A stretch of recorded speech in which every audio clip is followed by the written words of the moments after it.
Vous savez, j'ai déjà mentionné ça dans une de mes vidéos, mais là, ce que j'aimerais dire, c'est, je pense, j'aimerais ajouter de quoi en fait. Vous savez, des fois, vous êtes en couple avec certaines personnes, avec certains hommes, pardon, puis là, ils commencent à vous dire, ah, mais tes ongles, j'aime pas cette couleur-là, ça te va pas, ou genre, ah, tu devrais mettre telle couleur, c'est mieux parce que c'est la mode. Ah, tu devrais mettre, ah, tu devrais porter ça, ah, tu devrais avoir les extensions de cils ou extensions de cheveux. Ah, mais vas-y, prends soin de toi, comme si tu prenais pas déjà de soin de toi.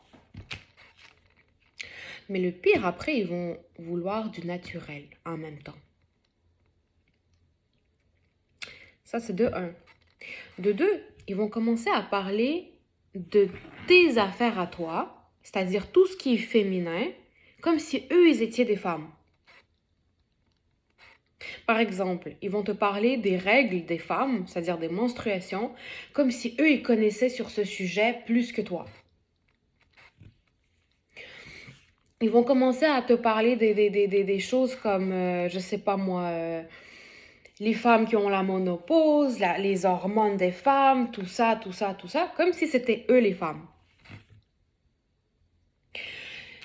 Il y en a même que, des fois, je regarde, puis je suis comme, oh, ils ont plein d'amis femmes, plein d'amis filles, en fait. Plus que d'amis garçons, parce que sous prétexte, c'est plus facile, ils se comprennent mieux. Moi, des fois, je me dis, mais peut-être que c'est parce que t'es gay, tout simplement. Peut-être que c'est parce que t'es tout simplement gay. Et là, ça veut pas dire que tous les hommes qui ont des amis femmes plus que des amis hommes qui sont des gays nécessairement ou qui sont mauvais nécessairement. Mais c'est juste que ceux qui te rabaissent, ceux qui jouent les pick-me, comme les femmes qui jouent les pick-me, ben ils sont gays en fait. Les hommes qui commencent à te rabaisser, à te comparer à d'autres femmes, à te dire ah mais ça, mais ça, mais ça, mais après ça, ils te critiquent quand tu le fais. C'est-à-dire, au début, il va te critiquer parce que tu mets pas les extensions, tu fais pas ça, tu te maquilles pas. Mais quand tu vas te maquiller, il va te dire enlève ça, puis jamais c'est bon pour eux, c'est jamais assez pour eux. C'est des pick-me en fait. Même les hommes, ça existe des pick-me. Hein. On pointe souvent du doigt, on dit que ah, les filles sont des pick-me, il y a des filles qui sont pick-me, pas toutes les filles, mais genre, il y a des filles qui sont pick-me. Mais il y a des hommes qui sont des pick-me boys, des pick-me boys en fait. Donc c'est ça en fait. Moi je pense que si t'es pas gay, mêle-toi de tes affaires. Occupe-toi de tes affaires. Ça veut pas dire que t'as pas le droit de mettre ton nez de temps en temps dans les affaires de ta copine, de ta blonde. Pour, par exemple, si tu as une sœur qui... si tu as grandi avec une sœur et que tu connais des choses peut-être qu'elle ne connaît pas, tu peux lui suggérer. Mais ce que moi je veux dire, c'est ça va au-delà de ça, ça va plus loin que ça. C'est quand un homme te rabaisse, en fait. C'est quand il te compare. C'est quand il se mêle trop de tes affaires, alors qu'il n'a aucun rapport dans ça. Ou quand il, il te, il te dit un truc, tu le fais, puis après ça, il te critique encore pour ce truc, tu sais. Ou tout simplement, c'est ça, c'est des pick-me en fait, des pick-me boys qui ont de l'insécurité à l'intérieur d'eux, donc ils veulent que tu aies une insécurité toi aussi.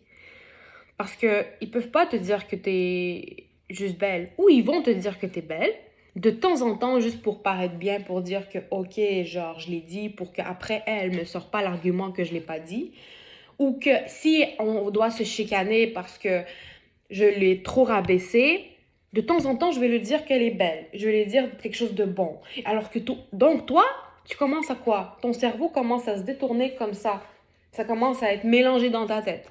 Parce que tu te dis, mais comment je vais me fâcher contre lui? Si je me fâche, si je commence à lui dire ce qui me dérange, ça va être bizarre parce que de toute manière, il me dit, peut-être qu'il niaise. Ah, mais sûrement, il niaise. Mais oublie pas, ma belle. Dans chaque joke, dans chaque niaiserie, dans chaque blague, il y a une part de vérité. Puis en plus de ça, si une personne constamment rigole avec toi sur des mêmes affaires, ça veut dire que sûrement elle te rabaisse quelque part, ok? Parce qu'on peut rigoler de plein de choses, mais si c'est tout le temps la même chose, c'est tout le temps elle te rabaisse, point final. Donc, Et aussi, quand c'est trop compliqué dans ta tête, dans une relation, là, je dis beaucoup de choses, là, peut-être qu'il n'y a pas vraiment un sujet spécifique dans ma vidéo, mais si ça commence à être trop compliqué dans ta tête avec une personne, c'est que c'est pas la bonne personne pour toi. Dès que tu commences à trop réfléchir, à overthink, à trop... tu comprends plus rien, tu t'es comme, ok, mais il a dit ça, c'est pas bon. Une relation devrait pas être comme ça. Ça devrait pas te mélanger, ça devrait pas, tout devrait être clean, clair et transparent. Normalement, une relation saine, c'est comme ça. Et on oublie souvent ça parce qu'on veut pas être trop... On se dit, ok, mais je veux pas être trop susceptible, je veux pas être trop... je veux pas être trop fermée, je veux pas avoir une vision comme ça, tu sais, étroite. Je veux pas être... Non, ok? Il y a des moments, à un moment donné, il va falloir que tu tailles, comment dire, tes propres limites aussi, tu vois? Bref. Puis aussi, ben c'est ça. Les gars qui font les pick-me, ça existe aussi. C'est pas juste les filles qui existent des pick-me girls, qui rabaissent les filles devant les gars ou en général qui rabaissent les autres filles indirectement, directement, peu importe. Il y a même les hommes qui sont comme ça, en couple en plus de ça. Et vous pensez que vous êtes en couple avec une bonne personne, mais c'est votre ennemi en fait. Donc c'est ça. Donc voilà, je voulais dire, puis c'est ça, un homme qui chaque fois vous met son nez dans vos affaires de filles, c'est pas bon non plus en fait. Un homme qui a plein de filles plus amies, filles, que garçons, c'est pas bon non plus en réalité. Ça veut pas dire qu'ils sont mauvais nécessairement, mais ça devrait clocher dans votre tête, surveiller, observer tout simplement. C'est tout ce que je vous dis. Donc voilà.